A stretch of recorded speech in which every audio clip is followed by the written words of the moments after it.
வங்கதேசத்தின் புதிய பிரதமராக தாரிக் ரஹ்மான் பதவியேற்க உள்ளார். இவர் இந்திய ஆதரவு நிலைப்பாட்டில் இருப்பார் என எதிர்பார்க்கப்பட்ட நிலையில் அவர் பேசியுள்ள வார்த்தைகள் முக்கியம் வாய்ந்ததாக பார்க்கப்படுகிறது. உண்மையில் தாரிக் ரஹ்மானின் நிலைப்பாடு என்ன? இந்தியாவுடன் கைகோர்ப்பாரா? பார்க்கலாம். வங்கதேசத்தில் கடந்த 13ஆம் தேதி பொதுத் தேர்தல் நடந்து முடிந்துள்ளது. இந்த தேர்தலில் வங்கதேசத்தின் முன்னாள் பிரதமர் கலிதா ஜியாவின் மகன் தாரிக் ரஹ்மான் தலைமையிலான வங்கதேச தேசியவாத கட்சி அதிக பெரும்பான்மை பெற்று அமோக வெற்றி பெற்றது. விரைவில் வங்கதேச பிரதமராக தாரிக் ரஹ்மான் பதவியேற்க உள்ள நிலையில் இந்தியாவுடனான உறவில் மாற்றம் ஏற்படுமா என்ற கேள்வி எழுந்துள்ளது.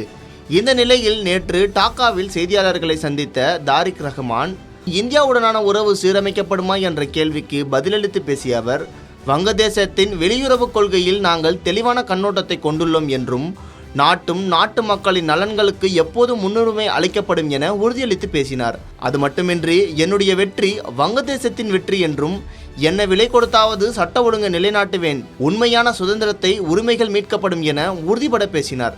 முன்னாள் பிரதமர் ஷேக் ஹசீனாவை திருப்பி அனுப்பும்படி வங்கதேசம் இந்தியாவுடன் கோரிக்கை வைக்குமா என்ற கேள்விக்கு பதிலளித்த அவர், இந்த விவகாரம் சட்டப்பூர்வமாக நடவடிக்கையை பொறுத்தது என கூறி முடித்துக் கொண்டார்.